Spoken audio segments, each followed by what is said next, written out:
Okay, we're almost there. We are on to slice number 5 that you're going to take through the facts in starting to write and compile the outline to your answer to your issue spotting exam. So, what are you going to do? Now that you have looked at all of the factual arguments for and against the claims that the moving party is going to make, now you're going to go to the other side of the ledger and you're going to try and find all of the legal ways to defeat the claim of the moving party, or usually it's the plaintiff. You have so far come up with all the facts that support those claims. So, for example, when we talked about Kevin, all of the legal and factual reasons that Roscoe was liable for an assault on Kevin, or all of the legal and factual reasons why Mary would claim that Drake is liable for negligence. But now you're going to go on the other side. Are there any legal reasons, legal arguments that we can make to defeat a claim of assault, so that we can support Roscoe's defense of Kevin's assault claim? Or is there some legal defense that Drake has against Mary's claim of negligence? Often in issue spotting exams, the prompt at the end will ask you to address the liabilities or explain all of the claims or the crimes that can be asserted against one party. Now, that is incredibly misleading because it doesn't mention the defenses and counter arguments that can be made by the defending party. But believe me, those arguments must be discussed. This is one of the most missed areas on all tests. Any theory that would defeat a legal claim should be talked about. It should be talked about on behalf of the non-moving party in exactly the same way that we came up with claims and elements and facts to support those elements on the moving party side. So in that same way, we're going to come up with affirmative defenses or other legal theories. And affirmative defenses, just like a claim on the other side, require the defendant or the defending party to come up with affirmative reasons to support that claim. Now, just as we did with legal claims on the moving party side, where we found legal reasons and then we decided what the elements were to support those claims, what was necessary to prove, and then we filled up those elements with facts to support those elements. We're going to do the exact same thing on the defense side. We're going to come up with defensive legal positions that must be proven by the defense. And then we're going to figure out what legal requirements are necessary, and then we'll fill those elements with facts, just as we did on the moving party side. And let's not forget that defenses have elements too. It's what the defending party must prove in order to affirmatively defeat the moving party's claim. Now, sometimes the affirmative defense only goes towards one of the elements of the claim to be proven, and sometimes it goes generally towards the claim itself. For example, the affirmative defense of consent is a defense to a battery. It provides a defense to the whole thing. You can meet all of the elements of a claim for battery, but if on the other side a defendant is able to prove that the individual who is claiming to be the victim actually consented to the touching, well, that defeats the entire claim. Now, compare the defense of consent, which negates the entire claim of battery, to the affirmative defense of the emergency doctrine in a negligence context.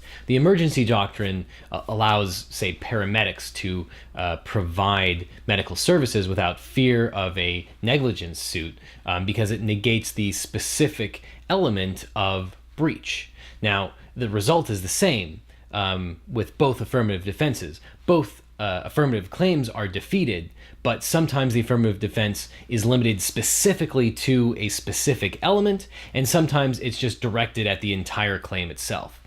Those are both issues to worry about when you're trying to come up with defenses, legal issues that will defeat the claim. Now, prior to this, our analysis has just simply been limited to either proving or disproving the element to support the claim itself, and then using facts both for and against that specific element. This fifth slice is to find actual new legal theories that are not part of the things that the plaintiff or the moving party must prove, but now wholly different legal theories and defenses that usually the defendant or the non-moving party is going to have to come up with in order to defeat the claim itself. And as I said just as before, we're going to decide on the defenses just like we did claims. Then we're going to find the facts that support and oppose those specific facts. So for example, when we're talking about Kevin versus Roscoe, Roscoe might say that even if Kevin proves all of the different elements of battery or assault, he still consented to it because he says, the statement "come at me, bro," that Roscoe would argue is a form of consent. He is asking Roscoe to come at him. Obviously, Kevin on the other side will say, no, that's a statement. Common sense says that he's angry, and he's not actually inviting Roscoe to hurt him. He's just saying that he's making this statement in the heat of the moment, and it's not he's not asking for him to actually shock him with this high voltage line. So that brings us to slice number 6, and now we're getting a little bit further away from the facts themselves. Now we're turning inwards towards our outline itself. Now that we have the parties, we have decided who's going to be suing who's fighting whom. We're pairing them up in conflict pairs. We've decided what is the moving party going to assert. What facts are they going to use, and what facts is the other side going to use to refute those arguments. And now we have also done the same thing on the defense side. We've come up with legal theories that will allow the non-moving party to defend, and we've come up with what is legally required and what facts are going to support those defenses and what facts are going to oppose those defenses. That brings us to the issue of separating out the genuine issues from the non-issues. Now that you know what the weapons and defenses are going to be, how they're going to be used, you need to decide where the battles will be fought. You need to take a hard look at all the different elements. Where the elements are very straightforward and there are no real counter arguments, you know you're not going to have much of a dispute. Similarly, if there are any elements that are lacking of any real argument that you can support them, then there's not going to be much of a dispute there. There's not going to be much traction to the entire cause of action. On the other side, if you see that there are lots of facts on one side and lots of facts on the other, and it's a hard question about who's going to be right, and that there's going to be a knockdown, drag-out fight, those are the issues where you're going to want to spend most of your time. So you want to game out a little bit ahead of time what the real issues are. So in addition to deciding what needs to be discussed just from a pure controversy standpoint, there's also another consideration that we need to think about. And that is the cascading effect of talking about certain issues. Sometimes you want to go several levels deep.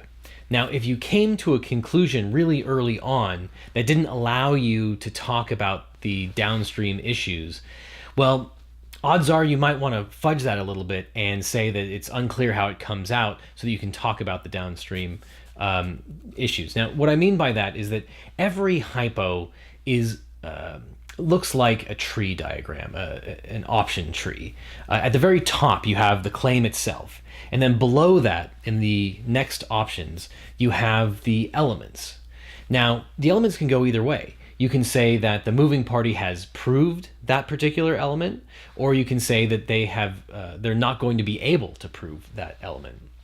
And that gives you sort of a conundrum, because if you know that there are other issues to talk about downstream, say that there's clearly facts that involve an exception to the general rule, well, you don't want to conclude ahead of time that the moving party will be unsuccessful, because then that eliminates all the downstream branches that you want to talk about. So Getting to Maybe talks about this a little bit in terms of thinking about where all the forks are. You want to talk about as many forks as are reasonable, and if the upstream forks are incontroverted and they come out the wrong way, then you won't be able to talk about everything downstream. So if you know that there are issues that need to be discussed, you should say that it's unclear how it turns out, but arguendo, or for the sake of argument, you're going to assume that the moving party is going to be able to prove that certain thing so that you can go downstream and talk about all the other issues.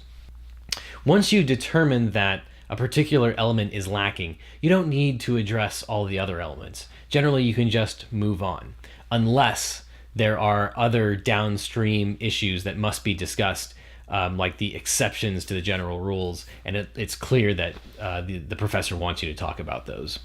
Your guiding principle in this analysis is that you need to ask yourself, would a lawyer in the real world actually contest this?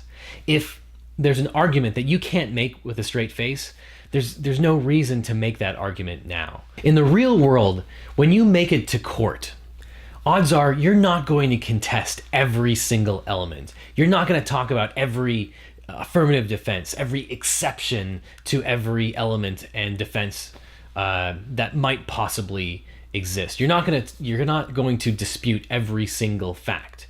The judge simply won't allow that. In reality, most trials these days, both sides agree to the vast majority of the issues. The judge isn't going to sit there and watch every single attorney fight every single fact and every single element the whole day. Usually, a trial is limited down to one or two facts. And even if the judge did allow you to talk about everything, you wouldn't want to, because you would lose credibility with the judge and the jury. And it's the same thing in a fact pattern. If a fact or a particular issue is not really going to be contested, then you should give it short shrift. And you can just say, element 1 is shown by X, element 2 is shown by Y, or there are no facts to support element number 3. And you can just move on. There's no reason you have to fight everything tooth and nail.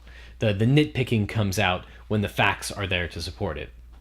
So many people ask, what constitutes a real issue on an issue spotting exam?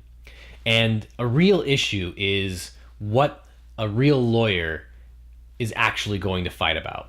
What are the lawyers really going to have serious arguments that they're going to hash out? I would say underline or put an asterisk next to those issues, whether it's on the claim side or the defense side, because you're going to want to spend a little bit more time in flushing those out.